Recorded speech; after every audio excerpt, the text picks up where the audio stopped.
Buen día, nuestro equipo va a hablar acerca del tema de ética en la salud. Los integrantes son Aguilar Quijadren Ernesto, Chirico William, Morales Espinosa Eduardo y Vázquez Mejía Víctor. Para empezar, hay que presentar el tema que son los dilemas éticos en la salud. En el tema de aspectos médicos existen muchas veces temas en los que los profesionales se ven en una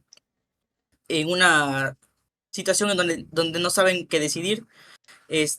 Por ejemplo, la Irene Duarte Montiel, quien es la secretaria general de la Facultad de Medicina del UNAM, dijo que los doctores se enfrentan a las situaciones en las que deben tomar decisiones y a contextos que por su complejidad se vuelven un dilema.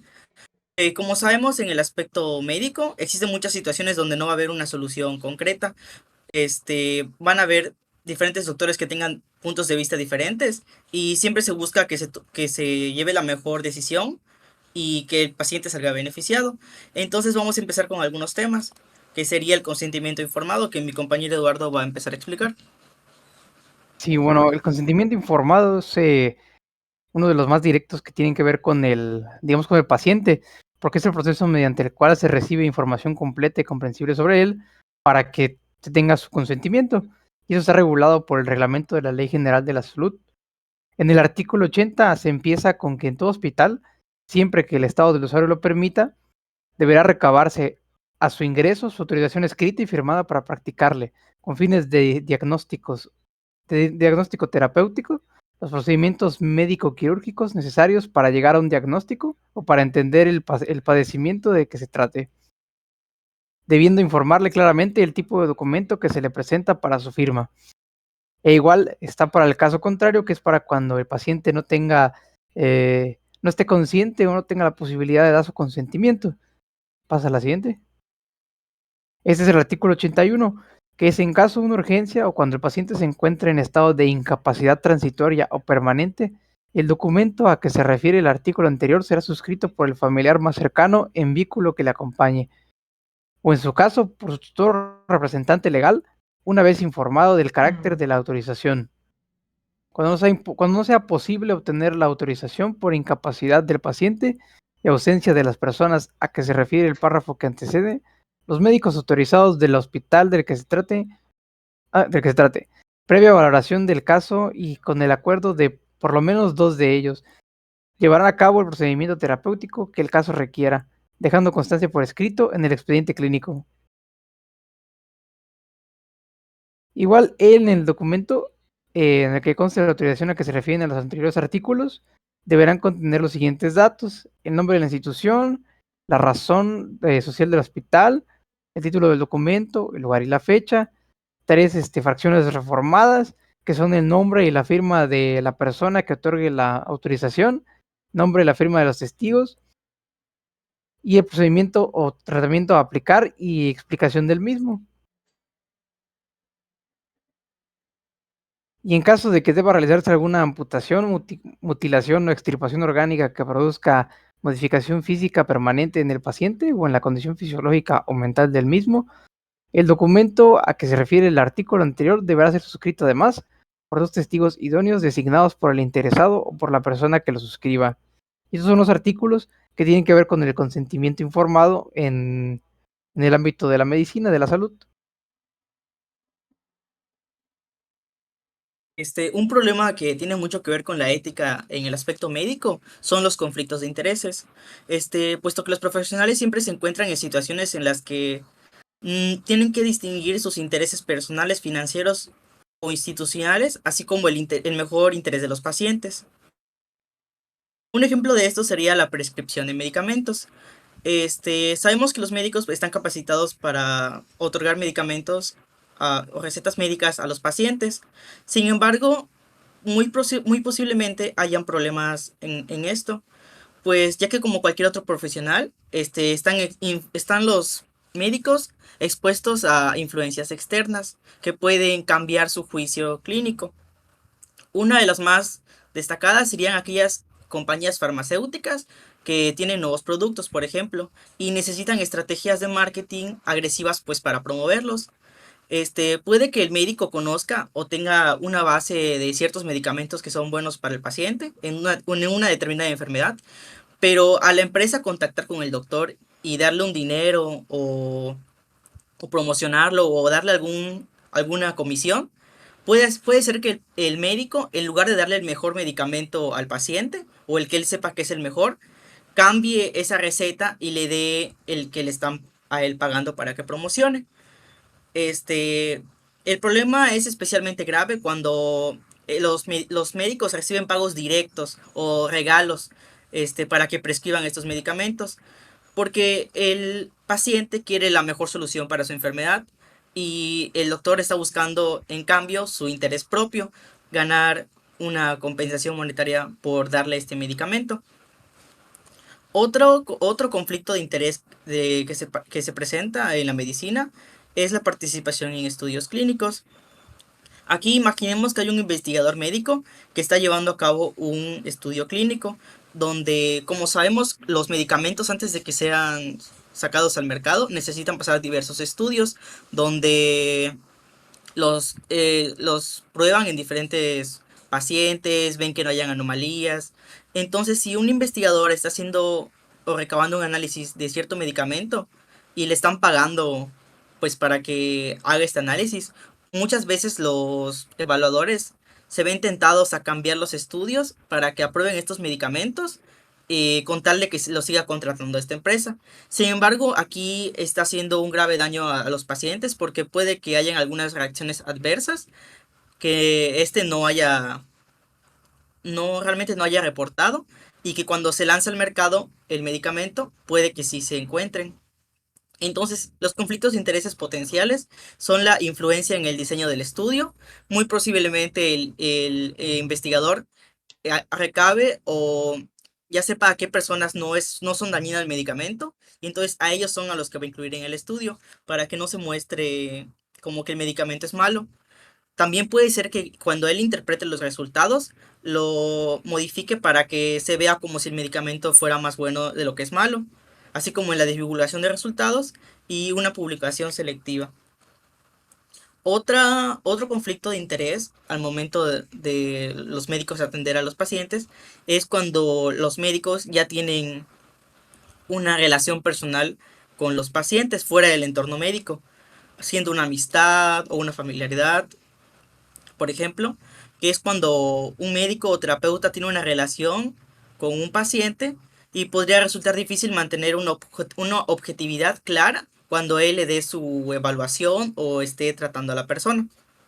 Confidencialidad comprometida es cuando una relación personal fuera del contexto médico, los pacientes pueden compartir información confidencial con el profesional de la salud. Si esta persona, el médico, se conoce una persona, supongamos que es un familiar, este le va a compartir datos de sus síntomas, qué es lo que le ha pasado, cómo le ha pasado. Y al haber este vínculo aparte del médico, puede que muy probablemente confidencialidad del paciente con el médico se vea dañada, puesto que el médico puede que muy probablemente diga algo de lo que le compartió este familiar, porque para él se lo compartió un familiar, pero realmente estaban en un ámbito médico. Así como también puede haber dificultades para establecer límites, que como el rol de los profesionales en su trabajo y en sus familias es diferente, puede que muchas veces se mezclen cuando hayan familiares o conocidos en este ambiente. Entonces es algo que también no debe ocurrir, así como conflictos emocionales y éticos. Otro conflicto de interés que se presenta en el área de la salud son intereses financieros en instituciones de salud. Este, admisión de pacientes y procedimientos médicos. En algunas instituciones de salud, los médicos pueden tener incentivos financieros para admitir ciertos pacientes o recomendar ciertos procedimientos médicos, que igual que con el primer tipo de interés, puede que a los doctores les paguen cierta comisión o puedan ganar más con ciertos procedimientos. y pues el doctor estaría en este caso viendo por su economía y no por el mayor bien del paciente, así como una presión para aumentar la facturación. En entornos donde los médicos tienen una participación financiera en la institución de salud, puede existir una presión para aumentar la facturación mediante la realización de más procedimientos médicos o pruebas diagnósticas de las necesarias. Esto se refiere a que, por ejemplo, una persona tiene una enfermedad y muy probablemente el doctor, para ganar más, le encargue más estudios de los que hagan falta. Esto pues es algo poco ético que afecta a la economía del paciente y beneficia al doctor. Entonces son conflictos de intereses porque el doctor tendría que estar poniendo siempre en beneficio del paciente, pero a veces se ven tentados a que ganen más económicamente. Así como la influencia en la elección de tratamientos, que viene muy relacionado al primer tipo de interés, que es cuando los médicos les dan algún tipo de medicamento que los está promocionando cierta marca y les pagan a los doctores. Esto puede hacer que la confianza que le tengan al doctor se vea afectada y muy probablemente dañe la imagen del doctor. Participación en comités de decisión. Los médicos que tienen intereses financieros en una institución de salud pueden participar en comités de decisión que afectan políticas y prácticas clínicas dentro de una institución. Esto ya es un nivel más alto donde estarían afectando pues las prácticas que se realicen en ciertos hospitales. Otro conflicto de interés es la participación en la industria de dispositivos médicos. Este se refiere a conflictos de interés que pueden surgir cuando los profesionales de salud tienen una participación en la industria de dispositivos médicos.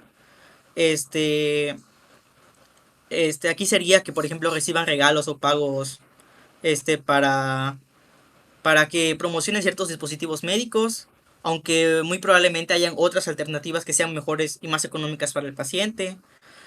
Conferencias y eventos patrocinados, que sería de la mano con esto, participación en ensayos clínicos y conflictos de interés en la investigación. Este dice: los profesionales de la salud que tienen relaciones financieras con empresas de dispositivos médicos pueden participar en investigaciones que evalúan la efectividad y seguridad de los mismos. Entonces, aquí ya estaría apoyando a estas empresas con los que realmente reciben pagos o etcétera, y ya no estaría viendo por la salud de la paciente. Bueno, pues yo hablaré acerca de la confidencialidad y la privacidad, que prácticamente esa parte habla acerca que los profesionales de la salud están obligados a proteger lo que es la privacidad de la información de los pacientes. Esto incluye en no revelar lo que es información médica sin el consentimiento del paciente. La siguiente. Prácticamente los profesionales de la salud deben de mantener la confidencialidad de la información médica de los pacientes, por lo cual no se debe revelar pues la información a terceros, obviamente sin el consentimiento explícito del paciente. Es decir, que prácticamente que sin la autorización del paciente no puede haber de lo que es compartir lo que es la información de este paciente a otras personas, al menos que estén justificadas por ciertas situaciones, por ejemplo, en casos de riesgo para la vida del paciente o de terceros. La siguiente. Y la privacidad se refiere a lo que es el derecho del paciente a controlar quién tiene acceso a la información médica y cómo se utiliza esta. En este caso, los sistemas de salud deben implementar lo que son medidas de seguridad y protección de datos para garantizar la privacidad de la información, como es el uso de sistemas de registros electrónicos seguros y el acceso restringido a la información según las necesidades de cada salud. Es decir, que prácticamente en esta parte lo que es el hospital o el sector de la salud debe de tener ciertas medidas de seguridad en cuanto a la información de los pacientes. Es decir, la información del paciente no debe ser pública y debe estar bien protegida. La siguiente. Uno de los principios éticos que se tiene en lo que es la protección de los datos del paciente es el respeto. Pues este principio se refiere al reconocimiento y la valoración de la autonomía, la dignidad y de los derechos de cada individuo. En este caso, en el contexto de la salud, implica tratar a los pacientes con respeto, en el que el personal de salud les permita tomar lo que son decisiones informadas respecto a lo que es la información y atención médica y también proteger lo que es la privacidad y la confidencialidad. La siguiente, por favor. Pues aquí la pregunta es, ¿por qué es importante lo que es la confidencialidad? Obviamente en el ámbito de la salud es muy importante porque garantiza lo que es una relación de confianza entre pacientes y médicos. Esto lo que va a hacer es permitir que los pacientes puedan revelar dicha información íntima, ¿no? Para recibir un diagnóstico y tratamiento pues más acertado, más adecuado, sin tener lo que es el miedo a que la información que estén dando sea pues divulgada o de manera no autorizada.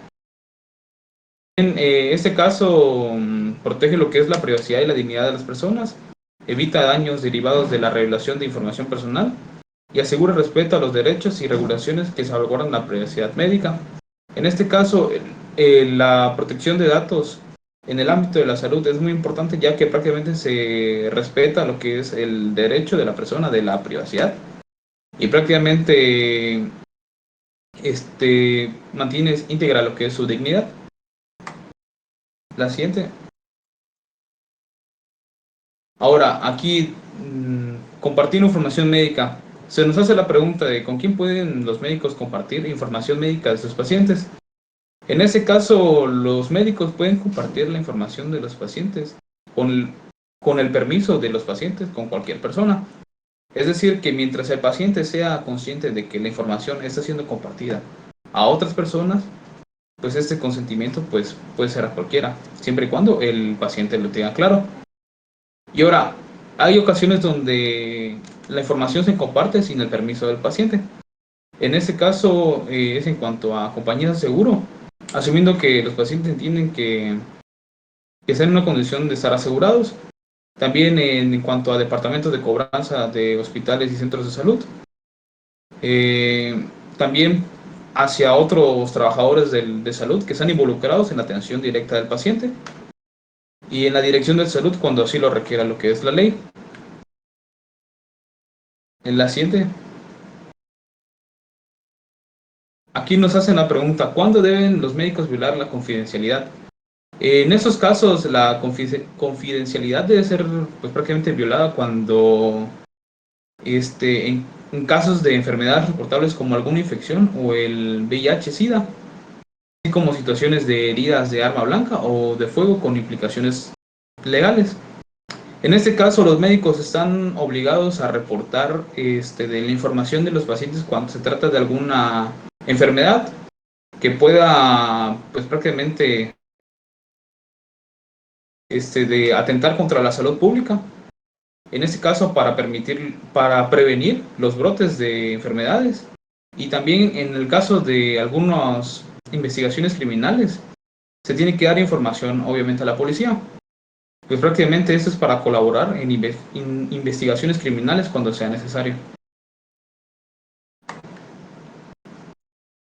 Bueno, ahora yo les hablaré sobre la justicia y la equidad en la salud.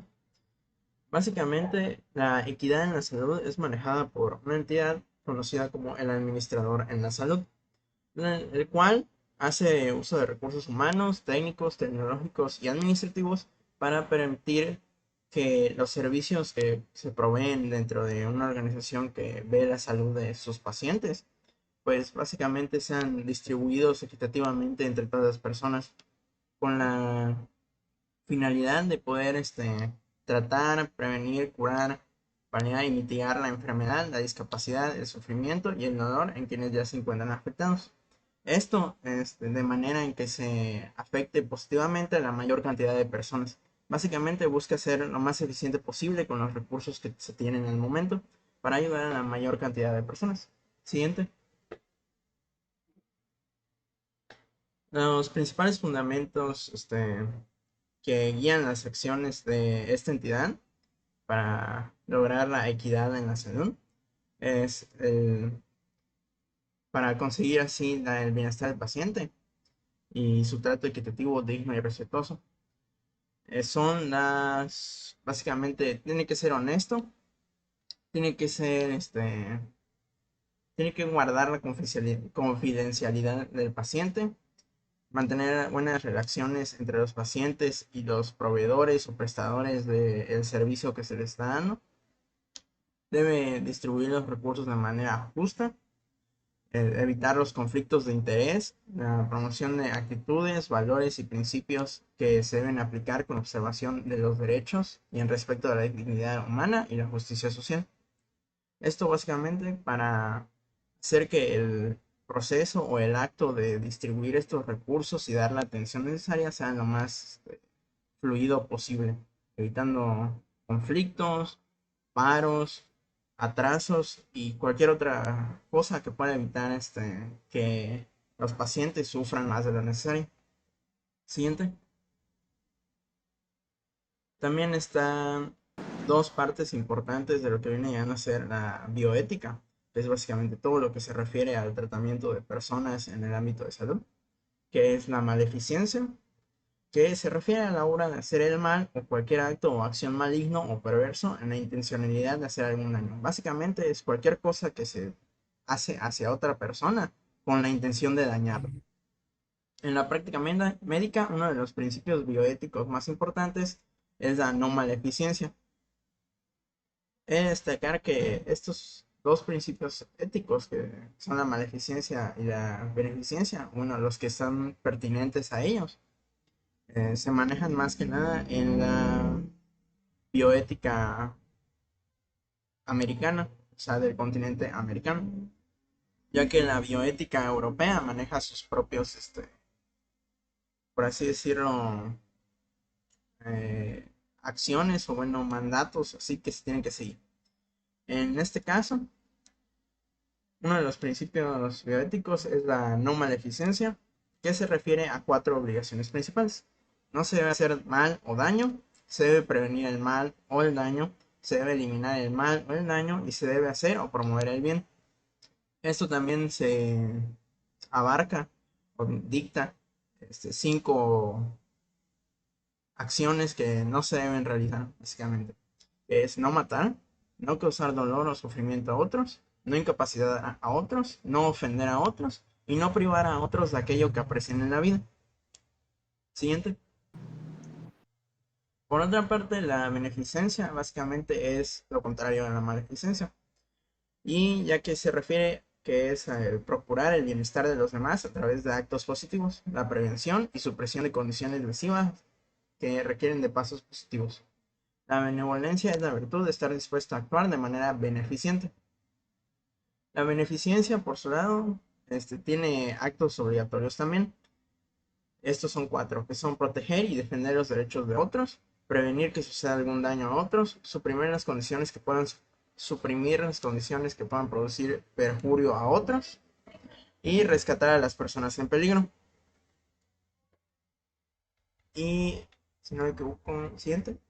Eso sería todo por nuestra presentación y le agradecemos por su atención.